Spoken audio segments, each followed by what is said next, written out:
প্রিয় উপস্থিতি, দয়া করে আপনারা হইহুল্লোড় করবেন না।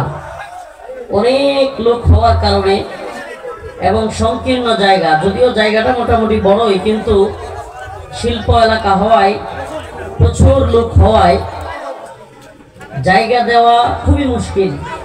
দয়া করে আপনারা যে যেভাবে আছেন, এই যে বাবা ঝগড়া না করে যে যেভাবে দাঁড়ায় আছেন, এখানে ঝগড়া করতে আসেন নাই, কোরআন সুন্নাহ থেকে আলেমদের মুখ থেকে কথা শুনতে আসছেন, ঝগড়া করতে এখানে আসেন নাই।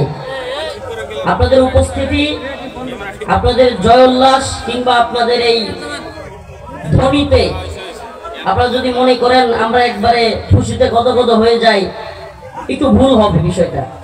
আপনাদের এই ইমানি চেতনা বা জজবা দেখে যেমন খুশি হই, তেমন আফসোসও লাগে যে এই পাশেই ছিলাম, একেবারে পাশে। এই মাইকের আওয়াজ, আমি যেখানে ছিলাম 32টা মাস মাইকের আওয়াজ ওখানে যাচ্ছে। তো আমরা জানি যে দিন শেষে দিনের জন্য জুলুমের শিকার হলে পাশে কেউ থাকে না, এটা আমরা জানি। অতএব আপনাদের এই আয়োজন, আপনাদের এই জজবা কিংবা আপনাদের এই অমুক হুজুর আসছে, অমুক হুজুরের আগমন, এটা যদি আল্লাহর জন্য হয় তাইলে আলহামদুলিল্লাহ, আর যদি ব্যক্তির জন্য হয় ফায়দা নাই, এটা মনে রাখবেন। দীর্ঘদিন এখানে ছিলাম, এখানে শুধু আমি না, বাংলাদেশের সবচেয়ে বড় আলেমরাও এখানে ছিলেন। আমি নাম বললে নামের লিস্টটি বড়, একেবারে অনেক বড় হবে। আল্লাহ পাক যেন নতুন করে আর স্বৈরাচার বা জালেম এদেশে তৈরি না করেন। আমি আয়াতে কারিমা তিলাওয়াত করেছি, খুবই সংক্ষিপ্ত কথা বলবো, কিন্তু চেষ্টা করব কিছু গুরুত্বপূর্ণ কথা বলার জন্য আপনাদের সামনে। উচিত তো অনেক কথা বলা, সোয়েটার ফ্যাক্টরি, গার্মেন্টস ফ্যাক্টরি, এই সব জায়গায় কি কি সমস্যা এবং তার করণীয় কি, এসব নিয়ে কথা বলা উচিত, কিন্তু এগুলো নিয়ে কথা বলবার সময় নেই। জাতীয় আন্তর্জাতিক ইস্যুগুলোর কারণে এই সমস্ত বিষয় নিয়ে কথা বলবার সময় পাচ্ছি না। বাকি কথা হবে মা বোনদেরকে পর্দায় রাখা এবং এই শিল্পাঞ্চলগুলোতে গালাগালি, যারা সিনিয়র আছে তাদের জুনিয়রদের প্রতি গালাগালি, এগুলো বন্ধ হওয়া দরকার, এবং মা বোনদের অবাধে চলাচল এবং অবাধে আল্লাহ মাফ করুক যৌন মিলন এবং বিবাহ বহির্ভূত সম্পর্ক, এগুলো বন্ধ হওয়া উচিত। এই দুইটা কথা খুলাসা মুখতাসার কথা বললাম। এই সমস্যাগুলো বেশি শিল্পাঞ্চলগুলোতে। যাই হোক, মূল কথায় ফিরে আসি। যেই কথাগুলো জাতীয় এবং আন্তর্জাতিক, যেই কথাগুলো আমাদের খুবই মনোযোগ সহকারে শোনা এবং জানা উচিত, এবং এই কথাগুলো শুধুমাত্র আপনাদের উদ্দেশ্যে নয়, এই মিডিয়ার মাধ্যমে আমার গোটা জাতির কাছে পৌঁছানো খুবই জরুরি। কেন জরুরি?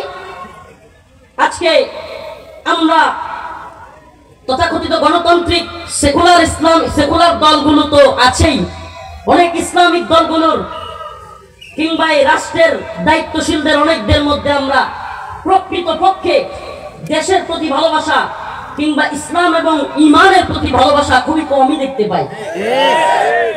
এটা আমি খুব ভালো করে জেনে শুনে এদেশের সকল রাজনৈতিক অরাজনৈতিক বড় ছোট দলগুলোর শীর্ষস্থানীয় নেতৃবৃন্দের সাথে কথা বলে এবং এদের সাথে বসে বুঝে শুনে তারপরে দায়িত্ব নিয়ে আমি কথাগুলো বলছি।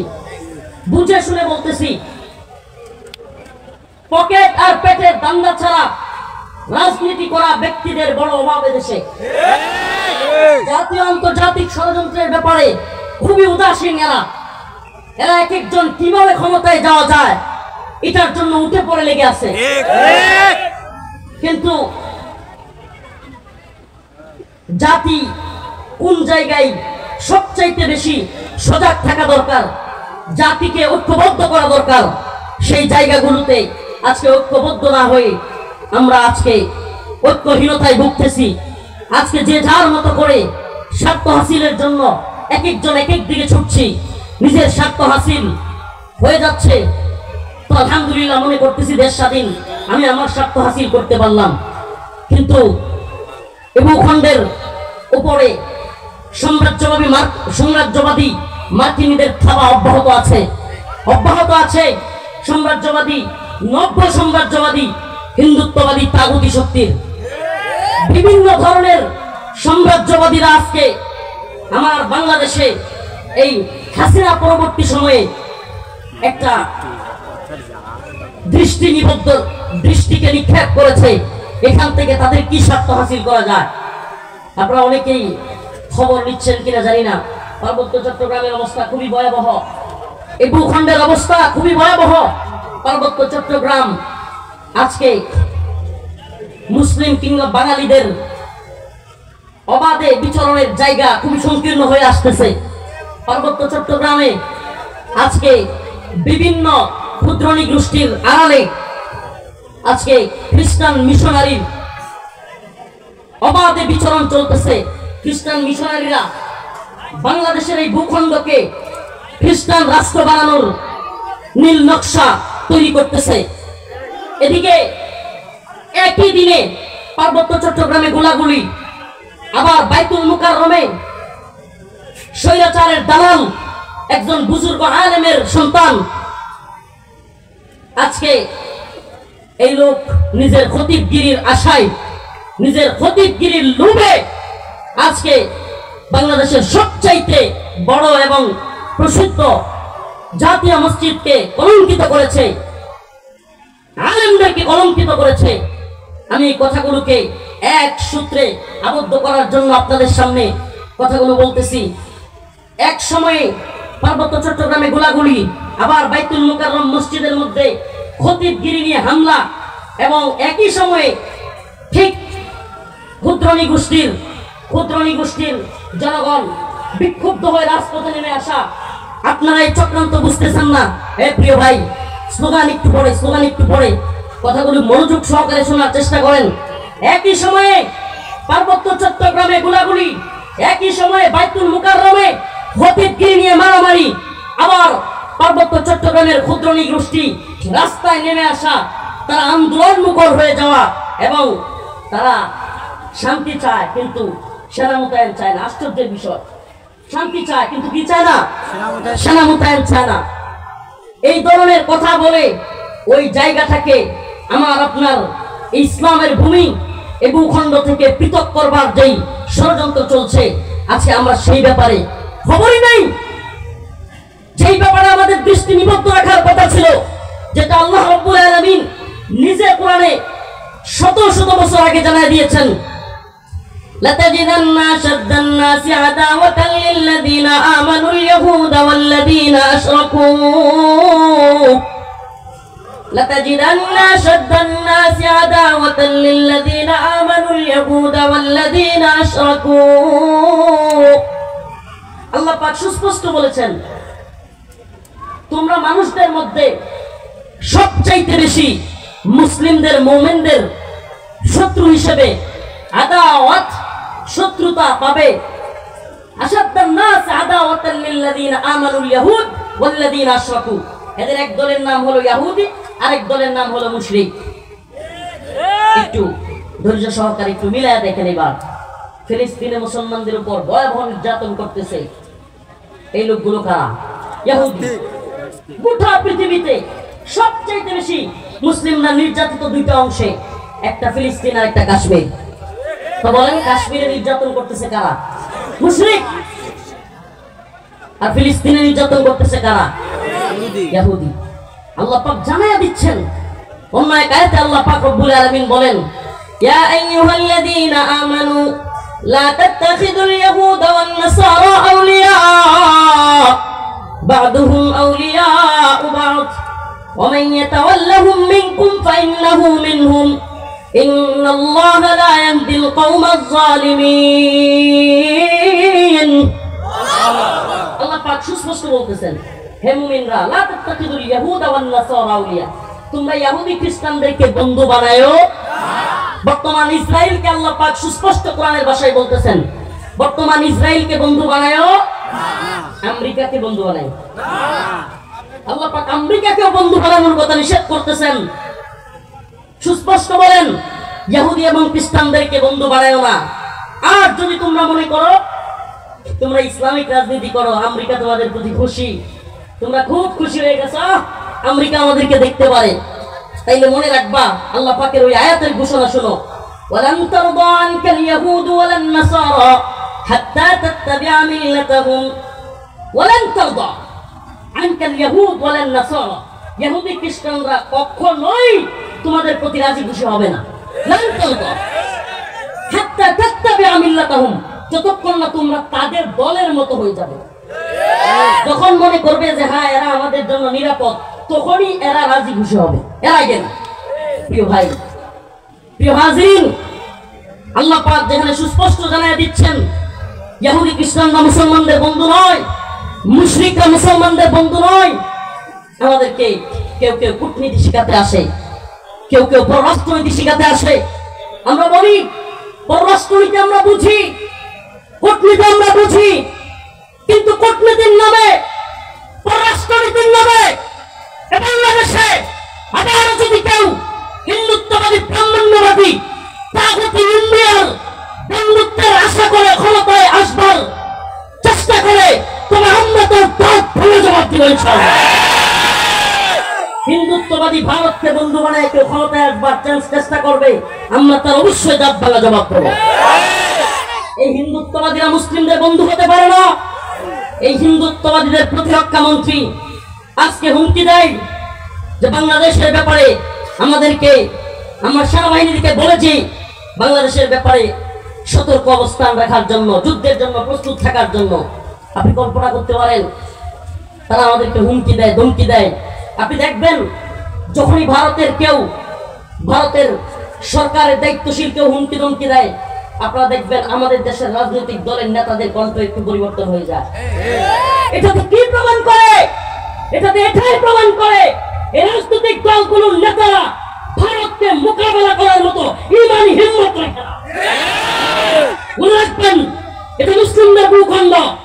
আল্লাহ পাক যেখানে বলেছেন কাম মিন ফিয়াতিন কালিলা গালাবাত ফিয়াতান কাসীরাতান বিইذنিল্লাহ, আল্লাহ পাক বলেছেন যদি ইমানি শক্তিতে বলিয়ান হয়, আল্লাহর উপর আস্থা এবং বিশ্বাসে বলিয়ান হয়, ছোট্ট দল কেউ আমি আল্লাহ গালাবাত ফিয়াতান কাসীরাতান বিইذنিল্লাহ, বড় বড় দলের বিরুদ্ধে আমি আল্লাহ বিজয় দান করেছি।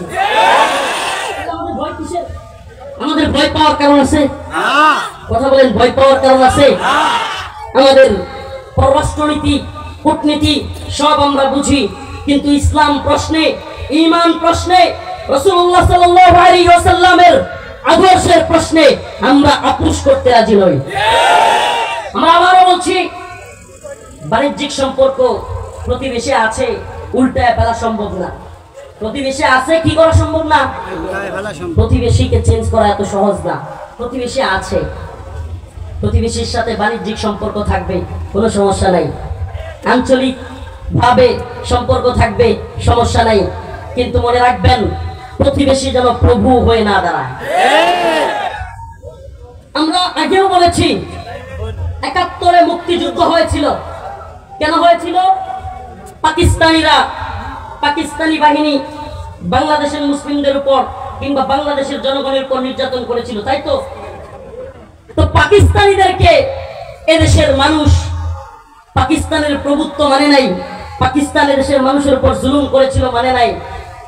১৫-১৬ বছর কিংবা বলতে পারেন বিগত বাংলাদেশ স্বাধীন হওয়ার পর থেকে ৫০-৫২ বছর ভারত আমাদের উপরে প্রভু হিসেবে বসেছিল।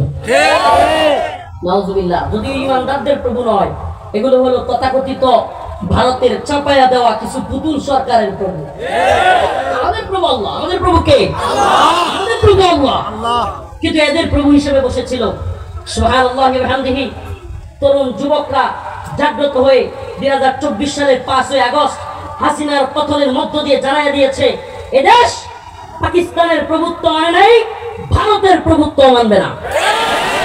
কিন্তু যদি নতুন করে ভারত গেল, পাকিস্তান গেল, আমেরিকা যদি প্রভু সাজবার চায়, এদেশের মুসলমান কি ওটা মানে নিবে? এটা মানে নিবে? আমেরিকা যদি স্বপ্ন দেখে যে বাংলাদেশে এখন আমরা আধিপত্য বিস্তার করব এবং বাংলাদেশের বর্তমান সরকার আমাদের পক্ষে থাকবে এবং তাদেরকে দিয়ে আমরা যা তা করব, মনে রাখবেন আমি এই ২০২৪ সালে হাসিনা পতনের মধ্য দিয়ে যতটুকু খুশি হয়েছি তার চাইতেও অনেক বেশি আমার ভালো লেগেছে এবং খুশি হয়েছি হাসিনা যাওয়ার চাইতেও বেশি খুশি হয়েছি এই বাংলাদেশের যুবক তরুণেরা বন্দুকের নলার সামনে বুক পাতে দিতে শিখছে। আমার কাছে অনেক ভালো লেগেছে। এটা আমাদেরকে ঈমানি চেতনাকে আরো বেগবান করবার শিক্ষা দেয় এবং এই বুলেটের সামনে পরিচালনা করবার যে শিক্ষা, এটা আমাদেরকে বলে যায় আগামী দিনে বাংলাদেশে পাকিস্তানের দালালি যেমনিভাবে চলে নাই, ভারতের দালালি যেমনিভাবে টিকে নাই, আমেরিকা কিংবা কোন সাম্রাজ্যবাদের দালালি এদেশে টিকতে পারে না। ক্ষমতার বাগবাটোয়ারা করবেন, আমরা ক্ষমতার পাগল নই। আমাদের একটাই আশা, আমাদের একটাই স্বপ্ন, এলায়ে কালিমাতুল্লাহ। আমাদের স্বপ্ন একটাই। এই তন্ত্রমন্ত্র দিয়ে আমরা কোনো আশা দেখি না। আমরা জানি হাসিনা সরকারের অধীনে এ জাতি যেমনিভাবে হতাশ হয়েছে, আমরা এটাও জানি এই সরকার দিয়েও মানুষ হতাশ হবে, তারপরে সরকার দিয়েও মানুষ হতাশ হবে, কারণ তন্ত্রমন্ত্রের সরকার দিয়ে ন্যায় ইনসাফ প্রতিষ্ঠা হতে পারে না। এটা লিখে রাখেন, লিখে রাখেন। কোরআন সুন্নাহ অনুযায়ী রাষ্ট্র ব্যবস্থা ব্যতীত, ইসলামী খিলাফত ব্যতীত, ইসলামী শরিয়া ব্যতীত মুসলমানদের শান্তি প্রতিষ্ঠা হতে পারে না। এটা লিখে রাখেন। তো আমরা জানি, কিন্তু আমরা হতাশ হবার নই, আমরা হতাশ হবার নই। আমরা তো বলতে চাই, এদেশে যদি কেউ মাও সেতুংয়ের মতবাদের স্বপ্ন দেখে, লেনিনের মতবাদের স্বপ্ন দেখে, এদেশে যদি কেউ আব্রাহাম লিঙ্কনের মতবাদের প্রতিষ্ঠার স্বপ্ন দেখে, তবে আমরাও খিলাফার স্বপ্ন দেখি, আমরা শরিয়ার স্বপ্ন দেখি। তুমি তোমারটা যদি বলতে পারো, আমি আমারটা কেন বলতে পারবো? তোমারটা বলার স্বাধীনতা থাকলে আমারটা বললে তুমি জঙ্গিবাদ বলবা, আমিও তোমাকে বলবো তুমি আমেরিকা ইন্ডিয়ার দ্বারা। তুমি যদি আমাকে মৌলবাদী বলো, তুমি যদি আমাকে জঙ্গিবাদী বলো, তবে মনে রাখো তোমার মৌলবাদী জঙ্গিবাদী বলায় আমার কোনো কিছু যায় আসে না। শত্রু মিত্র চেনো, শত্রু মিত্র চেনবার চেষ্টা করো। মুসলমান, ভালোবাসা আল্লাহর জন্য হতে হবে। কার জন্য? ঘৃণা হবে কার জন্য? আল্লাহর জন্য হতে হবে। মনে রাখবেন, মনে রাখবেন, যদি আল্লাহর জন্য ভালোবাসা না হয়, দ্বীনের জন্য ভালোবাসা না হয়, ঈমানের জন্য ভালোবাসা না হয়, তবে সেই ভালোবাসা মূল্যহীন। সেই ভালোবাসা কি? আপনারা দেখেছিলেন, আপনাদের মনে থাকবার কথা, ভারতের এক কুখ্যাত নারী নুপুর শর্মা আমার নবীকে নিয়ে কটূক্তি করেছিল। বাংলাদেশের কোন একটা থানায় আওয়ামী লীগ, ছাত্রলীগ, যুবলীগ বলতে পারবেন, দেখাতে পারবেন একটা থানার ইউনিট নুপুর শর্মা ইস্যুতে আন্দোলন করছে? করেছিল? করেছিল? করে নাই। কিন্তু ফিলিস্তিনে যখন ইসরায়েলের হামলা করলো, ছাত্রলীগের ব্যানার নিয়ে ফিলিস্তিনের পক্ষে নেমে গেল। রাজনীতি বুঝেন? কারণ কি? কারণ হাসিনা সরকারকে আমেরিকা ফেলতে চাচ্ছে। কারা? এখন ইসরায়েলের পক্ষ নিয়েছে আমেরিকা। দুয়ে দুয়ে চাই মিলাইতেছি, বুঝতেছেন? মানে ইসরায়েলের পক্ষ নিছে কারা? আমেরিকা। এখন ফিলিস্তিনের পক্ষ যদি আমরা নেই, আমরা কার বিপক্ষে গেলাম? আমেরিকার বিরুদ্ধে। কথা বুঝছেন না? রাজনীতিটা কি সূক্ষ্মভাবে করছে? এটা কি ফিলিস্তিনের মুসলমানদের দরদ, নাকি ইসরায়েল এবং আমেরিকার বিরুদ্ধে যাওয়া? যদি প্রকৃত দরদ থাকতো, ঈমানের প্রতি, রসুলের প্রতি ভালোবাসা থাকতো, তাহলে রসুলকে যে কটূক্তি করেছে তার বিরুদ্ধে অবস্থান নিত কি নিত না? ভারতের হওয়ার কারণে তাদের নেতারা বলে দিয়েছে সাবধান, ভারত ইস্যুতে আন্দোলনে নামা যাবে না। তাদের এক কুখ্যাত আব্দুস শয়তান, এটার নাম আব্দুল মুমিন, কিন্তু আমি বলি এটা আব্দুস শয়তান। মনে আছে পররাষ্ট্রমন্ত্রী আব্দুস শয়তানের নাম মনে আছে? এই আব্দুস শয়তান ভয়ঙ্কর একটা কথা বলেছিল। মিডিয়া যেটাকে ভয়ঙ্কর ভাবে দেখাইছে, যে আমি ভারতবর্ষের সরকারকে বলেছি ভারতবর্ষের সরকার যেন হাসিনা সরকারকে ক্ষমতায় রাখে। মিডিয়া কিন্তু এটাই দেখাইছে। কি করছে? কিন্তু আরো ভয়ঙ্কর একটা কথা বলেছিল, সেটা হলো ভারতে একজন ভদ্র মহিলা, নাউজুবিল্লাহ, ভদ্র মহিলা একটা কথা বলে ফেলেছিল, আমরা বাংলাদেশে সেই ব্যাপারে আন্দোলন হতে দেই নাই। বলছিল কি বলে নাই? আমাকে বলেন, আল্লাহর নবীকে নিয়ে কটূক্তি করেছে, আর সে বলতেছে আমরা আন্দোলন হতে, আমরা মিডিয়ায় প্রচার হতে। কত বড় ভণ্ড দেখছেন! এদের মনে তাইলে রসুলের প্রতি ভালোবাসা আছে? ইসলামী শরিয়ায় এটা কথা খুব ভালোভাবে জেনে রাখেন, সমস্ত ইমাম একমত, সমস্ত ইমাম একমত, যদি কেউ রাসূলুল্লাহ সাল্লাল্লাহু আলাইহি ওয়াসাল্লামকে নিয়ে কটূক্তি করে ইসলামী শরিয়ায় তার একমাত্র শাস্তি হচ্ছে ওয়াজিবুল কতল। মান সাব্বা নাবিয়ান ফাকতুলু, তার শাস্তি হলো কল্লা থেকে, ধর থেকে কল্লাকে আলাদা করে ফেলা। এটা ইসলামী শরিয়ার শাস্তি। এই ব্যাপারে সমস্ত ইমাম একমত। হালকা মাথার একটু আছে এই ব্যাপারে। যদি তওবা করে, কোন কোন ইমাম বলেন তওবা করলেও তার তওবা কবুল করা হবে না। আল্লাহ পাক আখিরাতে তাকে তওবা কবুল করে ক্ষমা করে দিতে পারেন, এটা আল্লাহর ইচ্ছা, কিন্তু দুনিয়ায় তার তওবা কবুল করা হবে না। তাইলে আল্লাহর নবীকে কটূক্তি করেছে, এর চাইতে বড় ইস্যু কি হতে পারে? আমরা রাজনীতি বুঝি, আবারও বলতেছি, পররাষ্ট্রনীতিও বুঝি, আমরা বিশ্ব কি বলবে, বৈশ্বিক পরিস্থিতি কি, বিশ্ব মরণরা কি বলবে, এগুলো সব জানি, কিন্তু রসুলকে নিয়ে কেউ কথা বললে, কটূক্তি করলে, তখন রাজনীতি, অর্থনীতি, বহির্বিশ্ব এগুলো তাকায় দেখবার সময় আমাদের থাকে। রসুলের ভালোবাসায় আজকে অনেকের খবরই নাই।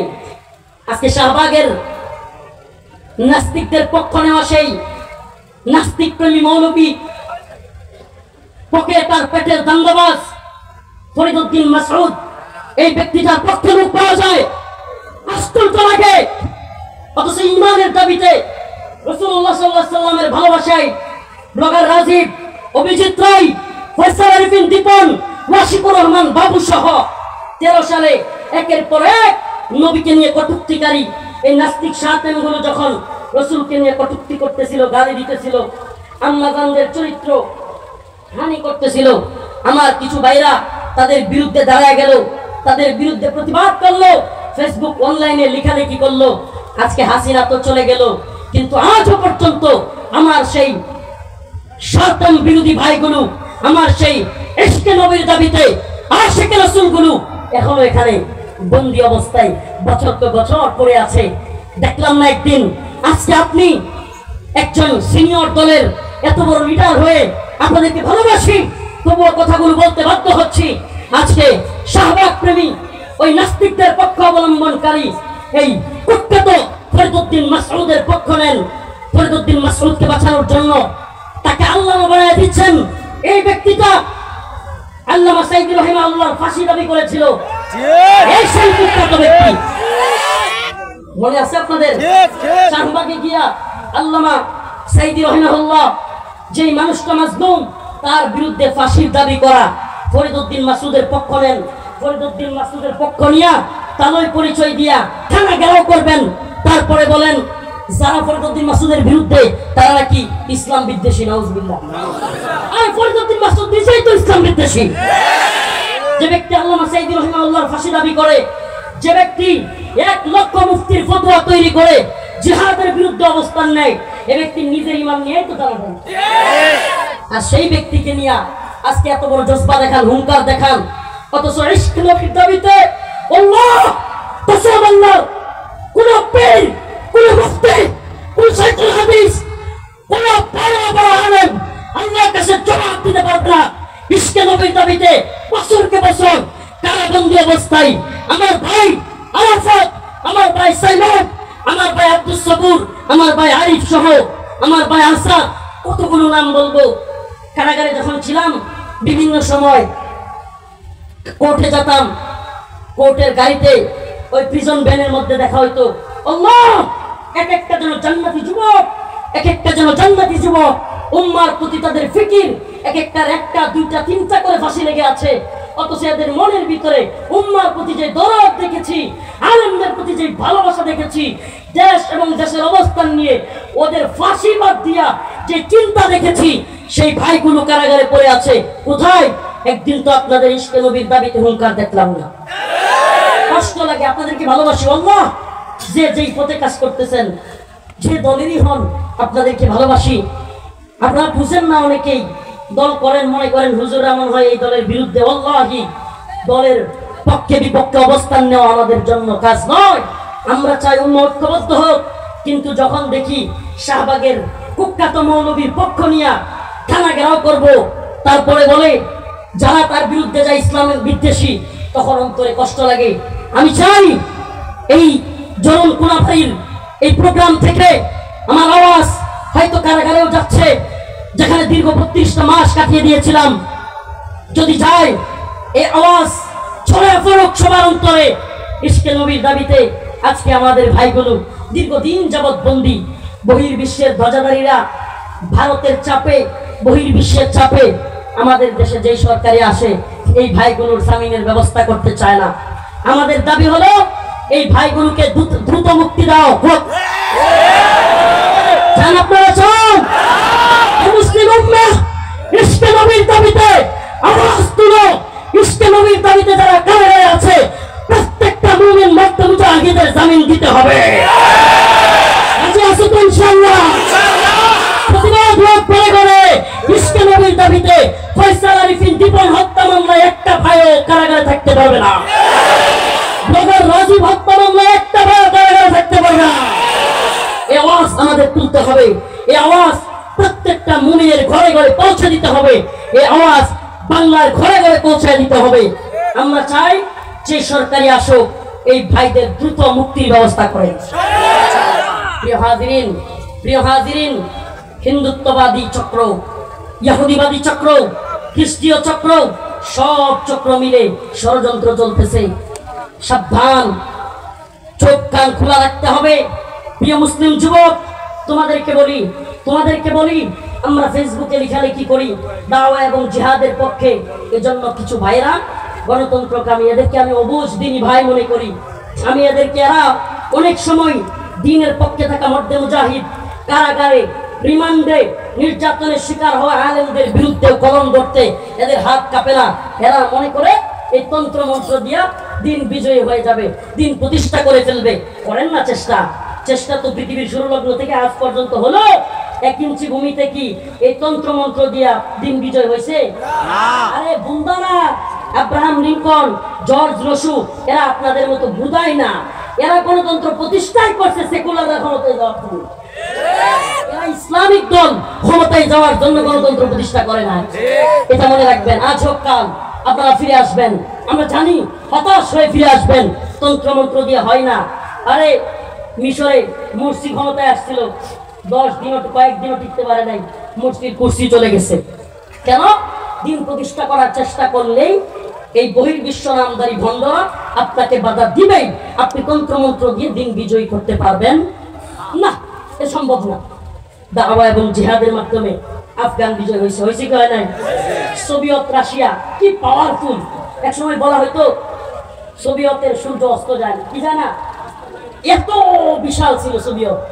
বলেন আফগানে মোল্লাদের উপর আক্রমণ চালানোর পর নাকে খত দিয়া রাশিয়া পালাইছিল কি পালাই?